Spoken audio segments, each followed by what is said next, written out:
Atos capítulo 16. E chegou a Derbe e Listra. E eis que estava ali um certo discípulo por nome Timóteo, filho de uma judia que era crente, mas de pai grego, do qual davam bom testemunho os irmãos que estavam ali em Listra e em Icônio. Paulo quis que este fosse com ele, e tomando-o, o circuncidou por causa dos judeus que estavam naqueles lugares, porque todos sabiam que seu pai era grego. E quando iam passando pelas cidades, lhes entregavam para serem observados os decretos que haviam sido estabelecidos pelos apóstolos e anciãos em Jerusalém. De sorte que as igrejas eram confirmadas na fé e cada dia cresciam em número. E passando pela Frígia e pela província da Galácia, foram impedidos pelo Espírito Santo de anunciar a palavra na Ásia. E quando chegaram a Mísia, intentavam ir para Bitínia, mas o Espírito não lhe permitiu. E, tendo passado por Mísia, desceram a Troade. E Paulo teve de noite uma visão em que se apresentou um homem da Macedônia e lhe rogou, dizendo: "Passa a Macedônia e ajuda-nos." E logo depois dessa visão, procuramos partir para a Macedônia, concluindo que o Senhor nos chamava para lhes anunciarmos o Evangelho. E, navegando de Troade, fomos correndo em caminho direito para Salmotrácia e no dia seguinte para Neápolis. E dali para Filipos, que é a primeira cidade desta parte da Macedônia e é uma colônia. E estivemos ali alguns dias nesta cidade. E no dia de sábado, saímos fora das portas para a beira do rio, onde se costumava fazer oração. E, assentando-nos, falamos às mulheres que ali se ajuntaram. E uma certa mulher chamada Lídia, vendedora de púrpura, da cidade de Tiatira, e que servia a Deus, nos ouvia, e o Senhor lhe abriu o coração para que estivesse atenta ao que Paulo dizia. E depois que foi batizada, ela e a sua casa nos rogou, dizendo: "Se haveis julgado que eu seja fiel ao Senhor, entrai em minha casa e ficai ali." E nos constrangeu a isso. Meus amados, nós iremos ministrar ao meu e ao seu coração sobre o seguinte tema: respondendo ao chamado de Deus. Quem aqui foi chamado por Deus? Oh, glória, graças a Deus. Que bênção. É claro que existem chamados específicos. Todos nós somos chamados por Deus. E quando o Senhor nos chamou, o Espírito Santo trabalhou em nossa vida e em nosso coração, e certamente ouvimos a voz de Deus e nos rendemos ao seu senhorio em resposta ao seu chamado. É claro que existem chamados específicos.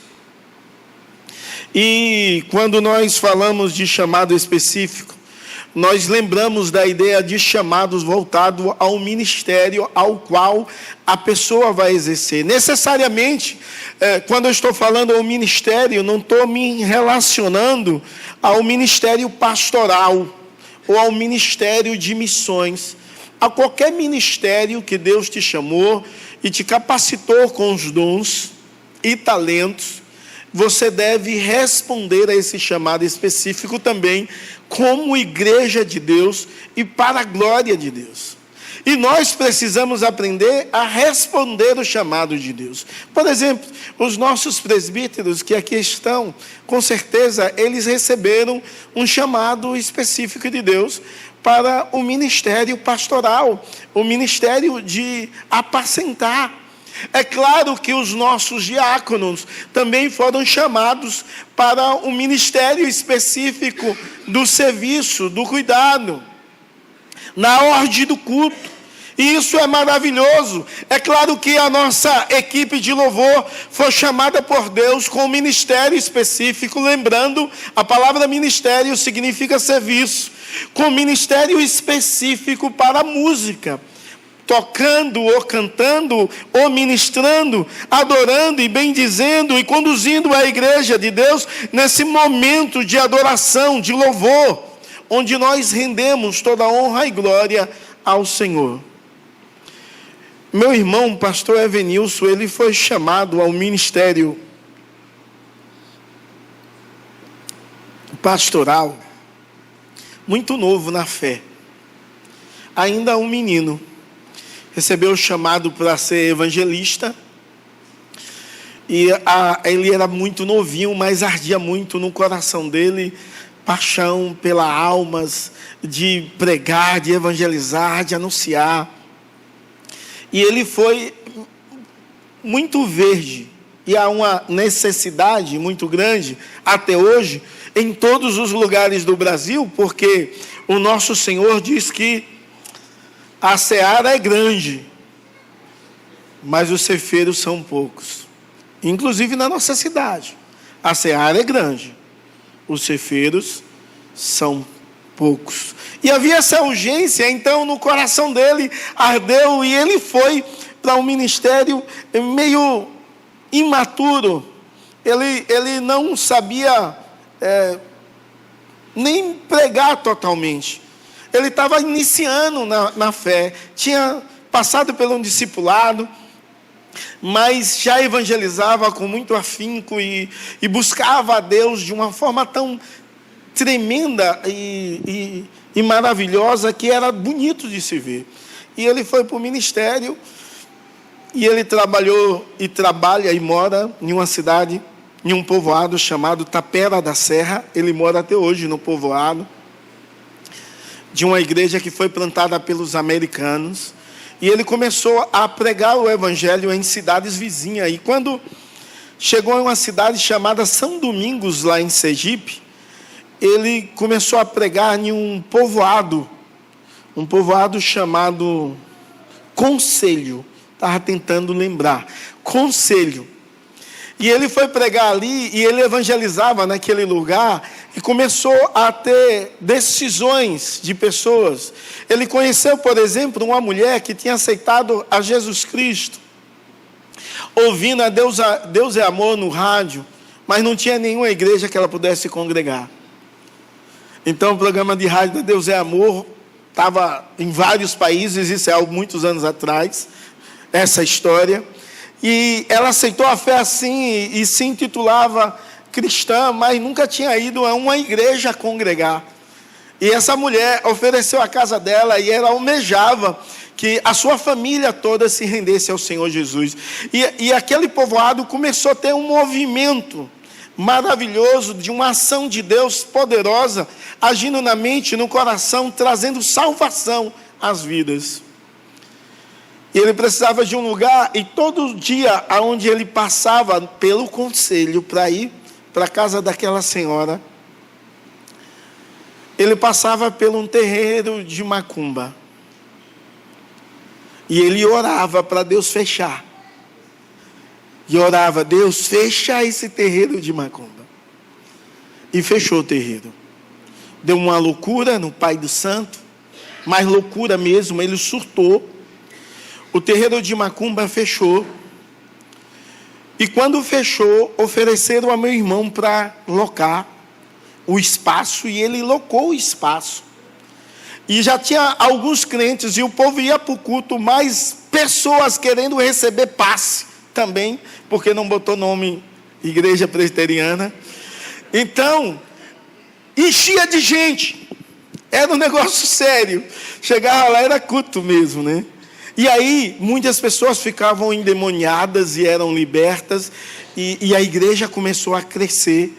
E meu irmão foi me visitar na casa da minha mãe, e ele disse bem assim: eu não sei mais o que fazer, agora eu vim conversar com você, porque é meu pai na fé, eu moro em uma cidade, vou para uma outra igreja lá está crescendo, pessoas estão aceitando a fé, e eu não sei o que fazer com tanta gente, e eu quero que você me ajude. Eu já tinha relutado ir para o ministério já algumas vezes. Eu fazia a obra de evangelização todos os dias na igreja, com 2 amigos, Evandro e um cara chamado, esse codinome foi colocado por ele, Jorge o Bonitão. Mas de bonito o bicho não tinha nada, viu? Era um camarada feio demais. Depois que ele arrumou uma namorada, pela misericórdia de Deus, ela deu um tapa nele, que deu uma ajeitada, ficou melhorzinho, mas era um bonitinho. Porque um bonitinho é um feio arrumado. Então, quando alguém disser assim para você, você está bonitinho, não aceite muito isso não. Porque é um feio arrumado, e isso não é bom. E eu evangelizava todos os dias com Evandro, que hoje é pastor, e Jorge Bonitão. E era assim mesmo, até hoje ele se chama assim. Ele vai para os acampamentos e ele coloca assim, ó, Jorge o Bonitão. Nunca achar. Negócio louco, mas é isso. E aí evangelizávamos e eu dizia assim, Senhor, eu já evangelizo todos os dias. Eu não preciso ir para o ministério, já se eu exerço o ministério. Antes de ir para o ministério, eu já tinha plantado a primeira igreja em um lugar chamado Terra Caída, onde a primeira presença de crentes foi presença presbiteriana na igreja que nós plantamos ali. Mas mesmo assim, depois do pedido do meu irmão, fiquei remoendo demais, e noivo, trabalhando, querendo casar é uma coisa boa demais, e eu disse, rapaz, eu vou para o ministério, o que é que eu vou fazer? Mas aquilo me tirou o sono. E eu resolvi ir para o ministério ajudar o meu irmão. E daquele período até hoje, eu nunca mais larguei o ministério. E eu fico pensando aqui, como é que você responde aos chamados de Deus?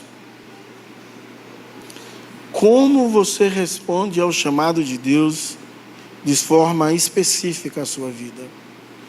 Eu relutei muito, até que não pude mais resistir.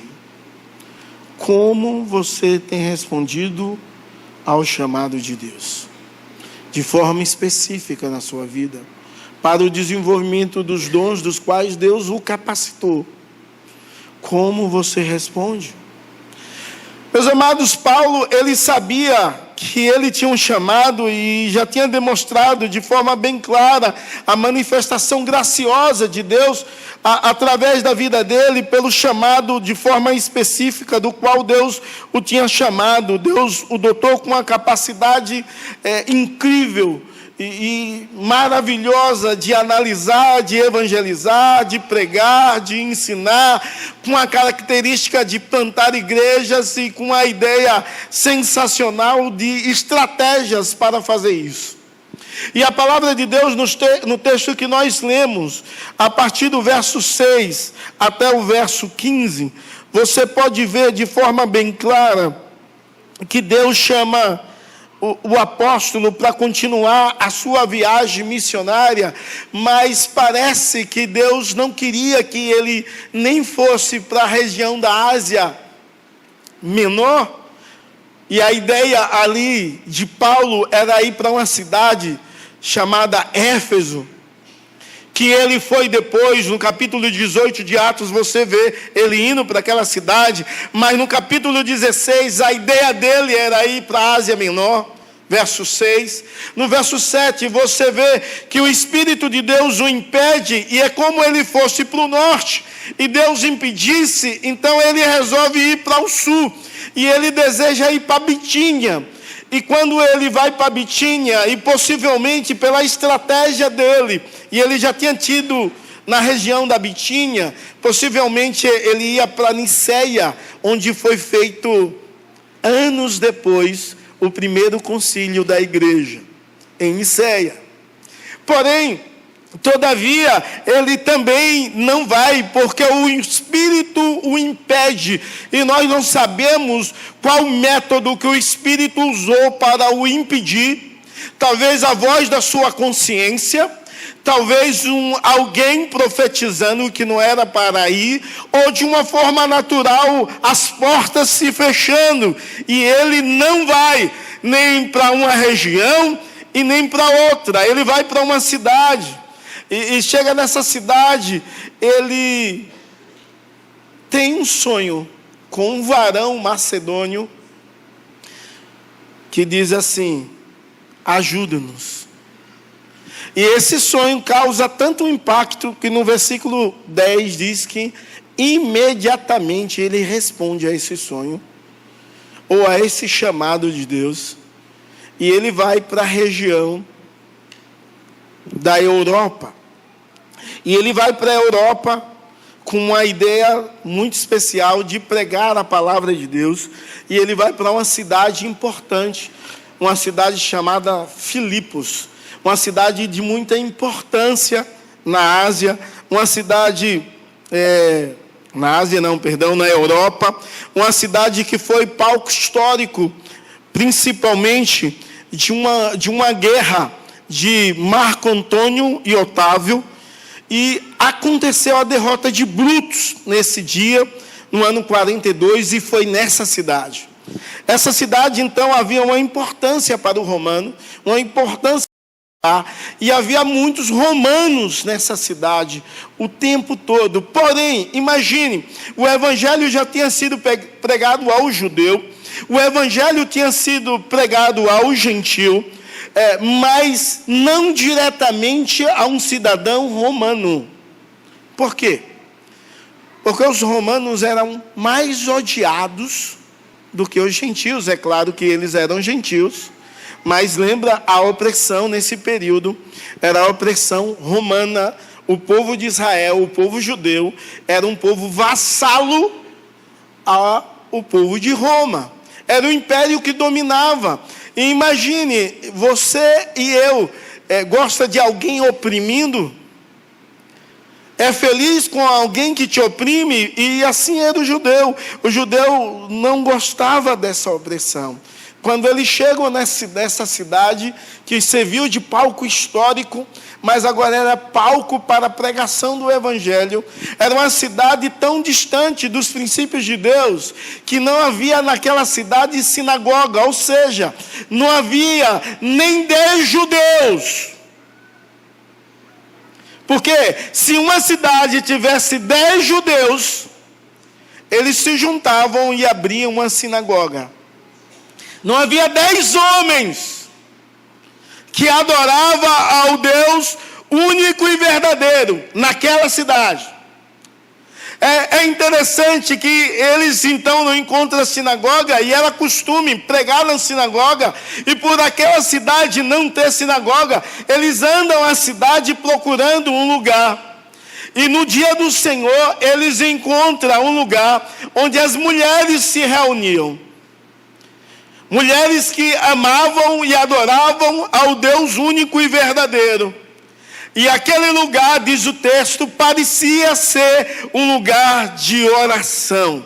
Então é ali que o apóstolo prega a palavra, é ali que ele ministra a palavra, é ali que ele fala com toda intrepidez a respeito do Senhor e Salvador Jesus Cristo, é ali que ele ministra a palavra de Deus a respeito de um Deus que se fez carne, habitou entre nós cheio de graça, cheio de verdade, e vimos a sua glória, glória como do unigênito Pai, fala da sua morte da cruz, dos perdão dos seus pecados e da salvação através dele, e o Espírito de Deus abre o coração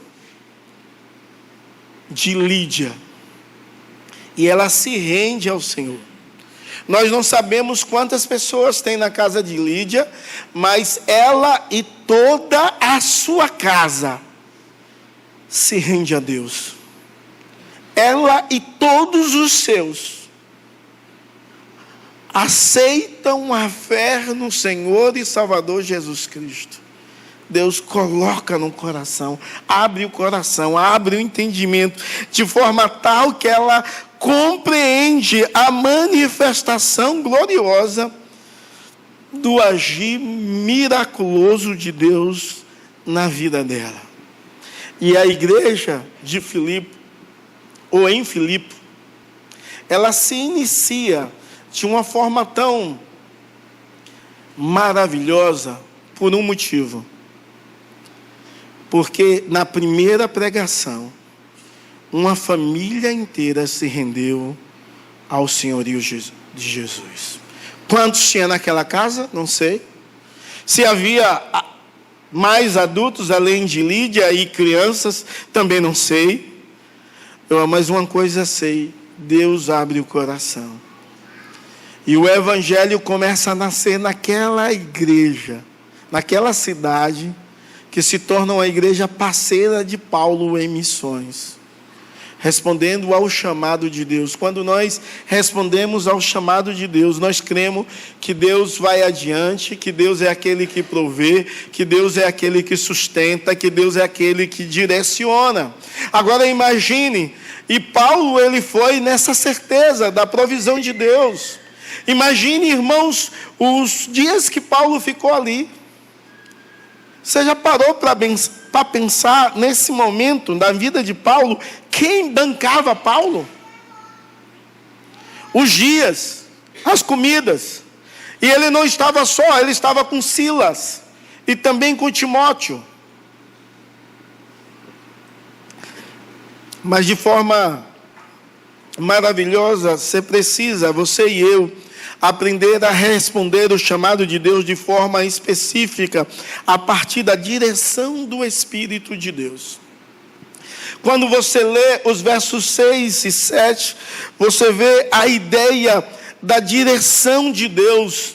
A direção de Deus na vida daqueles homens, a direção de Deus, em primeiro lugar, a fechar a porta, no sentido de Paulo e a sua comitiva querer ir para a Ásia Menor. Deus fecha a porta. Você vê a direção de Deus pelo Espírito Santo, o fato de Deus fechar a porta quando ele queria ir para a região da Bitínia. Deus fecha a porta. Ou seja, precisamos ter sensibilidade a ouvir o que Deus quer direcionar a minha vida e a sua vida. Você precisa ser sensível à voz de Deus e à voz do Espírito Santo de Deus. Se hoje ouvirdes a voz do Senhor, não endureçais o vosso coração. Seja sensível à voz de Deus. Irmãos, muitas vezes nós ouvimos várias vozes, mas muitas vezes não estamos dispostos a ouvir a voz de Deus. Sabe, Deus deseja que você ouça a voz dele. Deus deseja que você não só ouça a voz dele, mas seja direcionado totalmente por ele. Por mais que você tenha projetos bons, ideias boas, se você não for dirigido por Deus, nada vai adiantar, nada vai resolver, nada vai melhorar e nada vai mudar a sua vida e a sua história, se Deus não estiver conduzindo. E parece que a igreja do Senhor Jesus Cristo esquece essa ideia tão maravilhosa da condução de Deus sobre as nossas vidas. Precisamos ouvir a voz de Deus. Você tem orado, buscado a direção de Deus sobre a sua vida, sobre a sua história? Você tem orado e buscado a direção de Deus, você que é solteiro, para arrumar uma mulher ou um homem abençoado? Você tem ouvido a direção de Deus, você que deseja mudar de profissão? Você tem escutado a direção de Deus? Você tem ouvido a direção de Deus, você que deseja mudar de cidade? Tem escutado o que Deus tem direcionado? Qual as vozes que ecoam mais alto em sua mente e em seu coração? É a voz do mundo, do sistema mundano, profano, contraditório, aleatório aos princípios de Deus? É a voz dos seus próprios desejos? Ou é a voz de Deus? Talvez Deus fechou a porta e você está tentando arrebentar a porta para entrar. Pois entenda que a palavra de Deus diz que a porta que Deus fecha, nenhum homem pode abrir. Só o próprio Deus.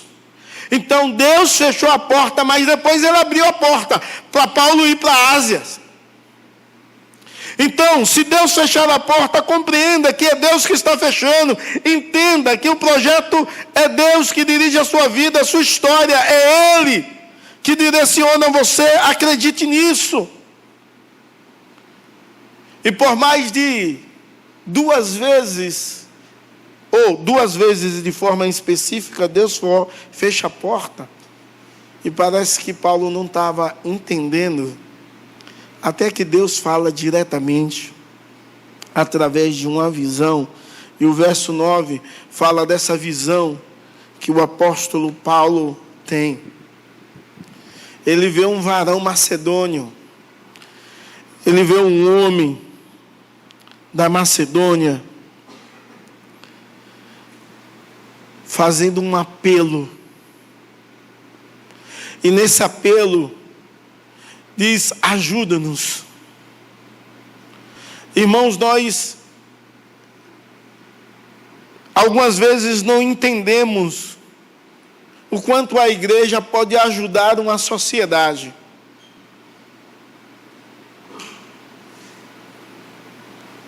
Tem profissões abençoadas,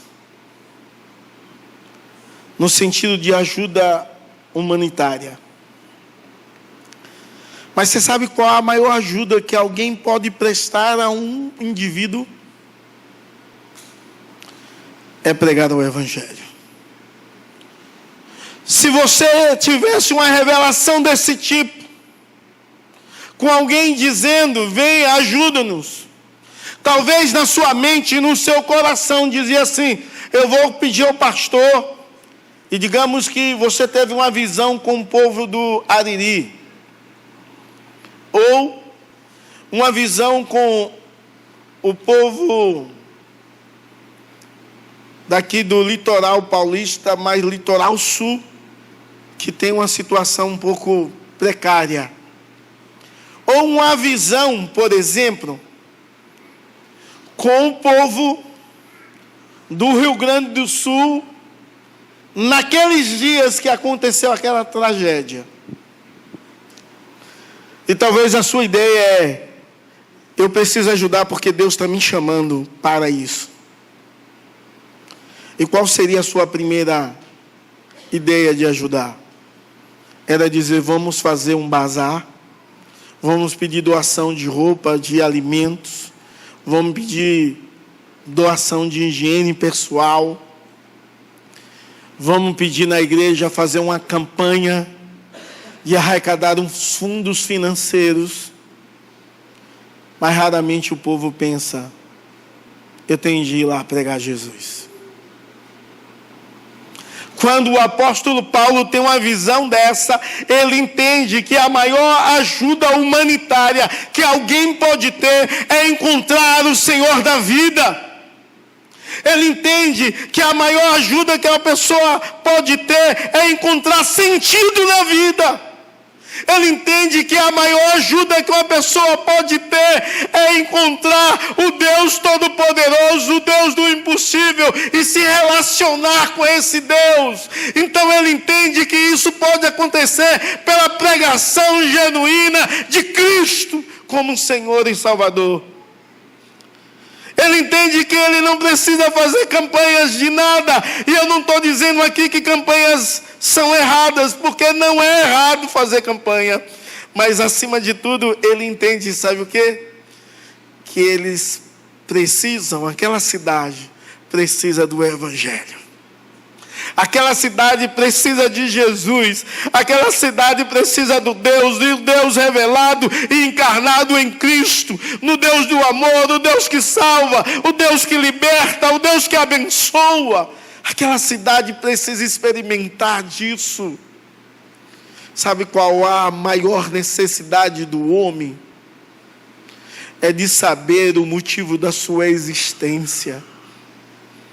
É sentido de propósito, de ideal para a vida. E o Evangelho dá sentido. O Evangelho transforma. O Evangelho transforma de forma tal, porque o Evangelho leva a pessoa a ter encontro com Deus da providência, que pode restaurar todas as áreas da vida. Então ele vai pregar o Evangelho. Ele entende essa visão, ele compreende que é um chamado específico de Deus para a vida daquela comitiva de anunciar a verdade de Deus. E ele também compreende a interpretação dessa visão. Irmãos, é maravilhoso entender o que Deus se revela. E quando ele entende, diz a palavra de Deus que imediatamente, de forma rápida, ele se levanta com a comitiva e prepara a viagem. Não se demora mais ali, não fica mais tempo naquele lugar. Ele imediatamente entende a visão, entende o que vai fazer, e ele sai para fazer. E ele sai. Meus amados, a ideia do chamado específico nos leva a ter encontros com pessoas. Mas para que essas pessoas possam encontrar o verdadeiro Senhor através de nós e pela pregação de Jesus Cristo vivo. E você lê os versos 11 a 15, o encontro com Lídia. Lídia é uma empresária vendedora de púrpura. Ela vendia um tecido com uma pintura nobre, onde só os magistrados, os governadores e a grande elite da cidade usava, inclusive os reis. E Paulo está ali em obediência e prontidão ao chamado de Deus. Ele vai para um lugar incomum, onde nunca eles tinham pregado o evangelho daquele jeito. A igreja do Senhor Jesus Cristo, depois da perseguição, da morte de Estevão e da dura, pesado imperador, a igreja saiu pelo mundo pregando o evangelho, mas quando chegava nas cidades, a igreja pregava na sinagoga. A igreja não tinha tido um contato até aquele momento com a cidade totalmente alienada aos princípios de Deus. Uma cidade onde não tinha nenhuma presença de uma sinagoga, onde não havia nenhum culto ao Deus do impossível. O cenário era o ar livre, possivelmente um lugar de muitas árvores e sombra, porque era à beira de um rio. E apesar desse cenário totalmente diferente, Paulo começa ali a pregar o evangelho. Paulo começa a pregar Jesus Cristo. Apesar de um cenário não apropriado para questões convencionais, acontece uma conversão maravilhosa, porque o Espírito de Deus abre o coração de Lídia. Sabe, irmãos, o texto nos ensina algo tão maravilhoso, que a nossa missão como igreja é ajudar as pessoas pregando o evangelho, e se puder ajudar de outras formas, mas entender que quando você prega o evangelho, quem convence e quem converte o homem é o próprio Deus, é o Espírito Santo. É Ele que abre o entendimento, é Ele que convence do pecado, da justiça e do juízo. Isso é uma ação do Espírito Santo. Do Espírito Santo que age através da pregação e faz o que lhe aprove. Sabe, irmãos, se o Espírito Santo quisesse, poderia fechar o coração de todos ali, mas mesmo assim Paulo estava fazendo o que Deus desejava que ele fizesse. Mas o Espírito Santo abre o coração de Lídia e de toda a sua casa. Parece-nos que nós esquecemos que é Deus que abre o coração. Até de forma pragmática fazemos algumas coisas e fazemos alguns projetos e até mesmo campanhas e ministérios com a ideia de fortalecer o serviço do reino de Deus, mas devemos entender que todas as coisas que servem o reino, servem a Deus, servem a igreja, glorificam o Senhor, mas quem converte é Deus. Quem transforma é Deus. Quem leva o homem a arrependimento é Deus. É só Deus. E o Espírito de Deus estava naquele lugar como está aqui nessa noite. E o Espírito de Deus fala ao seu coração a respeito do Deus que quer se relacionar com você. Do Deus que tem um chamado para que você o aceite como Senhor e suficiente Salvador da sua história. Para que você o sirva com seus dons, com seus talentos. E você o glorifique com tudo aquilo que Deus te deu. E falando nisso, Lídia é um exemplo de agente de transformação. Porque o Espírito abre o seu coração e o seu entendimento. E ela faz da sua casa um ponto de missão. Sabe, irmãos, talvez a situação de Paulo, Silas e Timóteo não era das mais confortáveis. Talvez eles já estavam há alguns dias e não tinham nem recursos. Nem recursos. E Deus move o coração daquela mulher, constrangendo, diz o texto da palavra de Deus, para eles ficar na casa dela. A casa daquela mulher, que a palavra de Deus descreve o seu nome, é algo honroso. Descreve a sua profissão. Ela era vendedora de púrpura. Descreve a cidade da onde ela vinha. Ela era de Tiatira. Então Deus faz uma descrição geral daquela mulher, para que a história dela fosse registrada como a história de alguém que é agente de transformação, alguém que tem um coração generoso, alguém que entende que foi chamado para servir, não ser servido. E esse entendimento é um entendimento complexo na vida da sociedade dos nossos dias. Porque a sociedade imagina que Deus nos chama, no geral, para sermos servidos, inclusive pelo próprio Deus.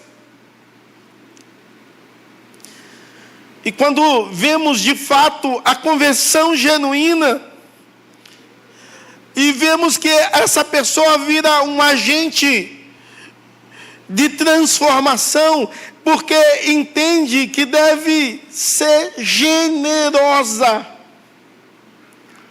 Aquela mulher é uma mulher hospitaleira. Venha para minha casa. A minha casa vai ser um ponto de missão nessa cidade. A minha casa será a primeira igreja nessa cidade. A igreja Assembleia de Deus do passado parece que compreendeu muito isso. Quando um crente saía de uma cidade da Assembleia de Deus e ia para outra cidade, ou para um povoado, ou uma região onde não tinha Assembleia de Deus, ele abria a casa dele para ser um agente da missão de Deus naquele lugar. Generosidade. Generosidade para servir, generosidade para se doar, generosidade para manter a obra missionária.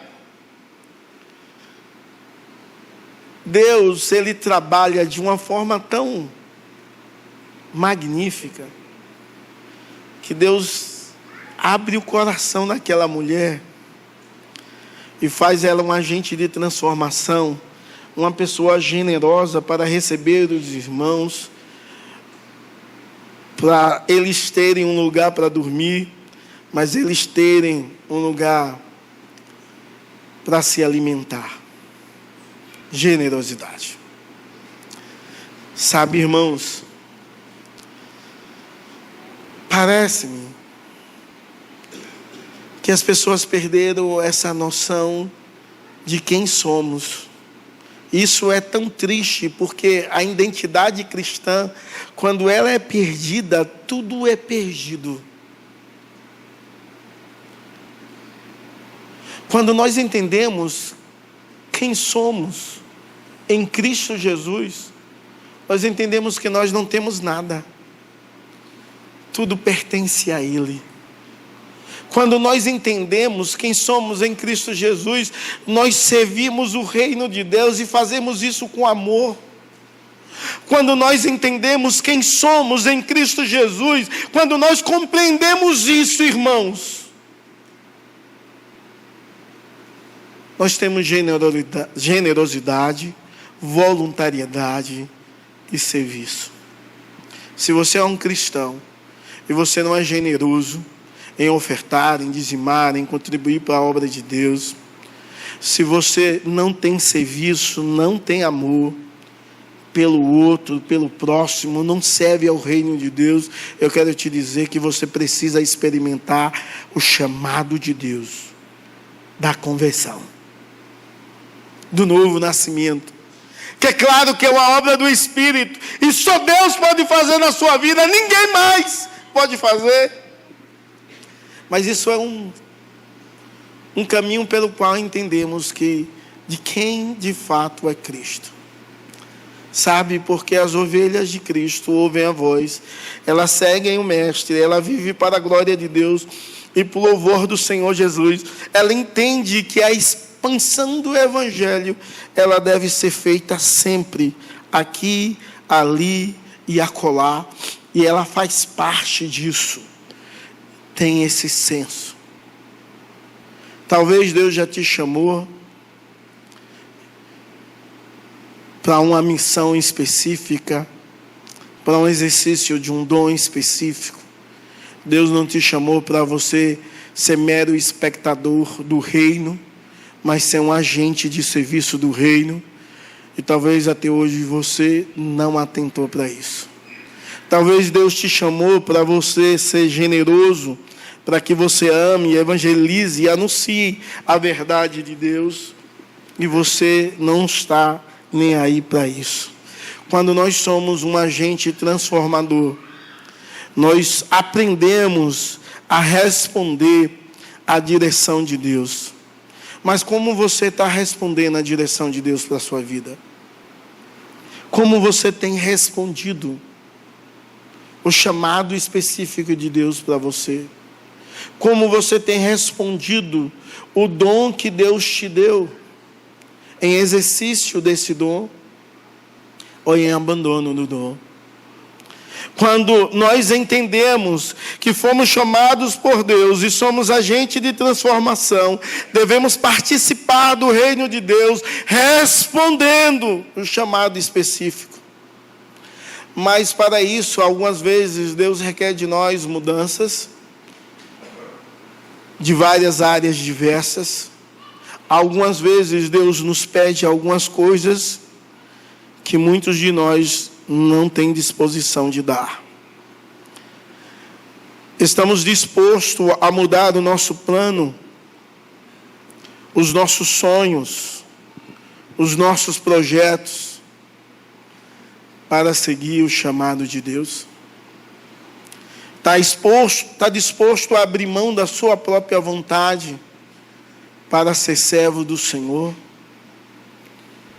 Ou talvez você está aqui e a sua resposta diz: eu não estou disposto a isso. Cuidado, porque hoje Deus que chama é o mesmo Deus que diz: apartai-vos de mim, maldito, que eu não vos conheço. Que Deus em nossos corações e em nossas vidas nos faça de fato um agente de transformação, através do chamado do Espírito Santo, através do encontro genuíno com o próprio Deus, com sua palavra revelada e com o Espírito Santo que abre o nosso coração, sermos agente de transformação. Que a nossa casa, a nossa vida, a nossa família seja um lugar de paz e de anúncio do Evangelho e da verdade de Deus. que famílias e pessoas possam ser impactadas pelo Deus Todo-Poderoso através de cada vida que se dispõe a servi-lo, a amá-lo e a viver para a glória dele. Deus, em nome de Jesus, como teu povo, aqui estamos, ó Deus. Deus, tem misericórdia de nós, porque muitas vezes deveríamos, ó Deus, como seu povo, ouvir a tua voz, sermos direcionados pelo teu Santo Espírito. Mas quantas vezes nós temos a dura serviço? Quantas vezes fazemos as coisas do nosso jeito, do nosso modo? Sofremos por isso. Ajuda-nos, ó Deus, a sermos obedientes, diligentes na tua obra, para a glória e louvor do teu nome. Senhor, visita o teu povo, traz paz, direção, ó Deus, e que possamos ser agente de transformação, que possamos abrir mão, ó Deus, dos nossos desejos, dos nossos sonhos, dos nossos projetos para servirmos o Senhor. E servirmos de todo o nosso coração, com toda a nossa força, e com o nosso todo entendimento. Meu Deus, Tu és o Deus do impossível. Faz a transformação que somente o Teu Espírito pode operar. Em nome de Jesus. Amém e amém.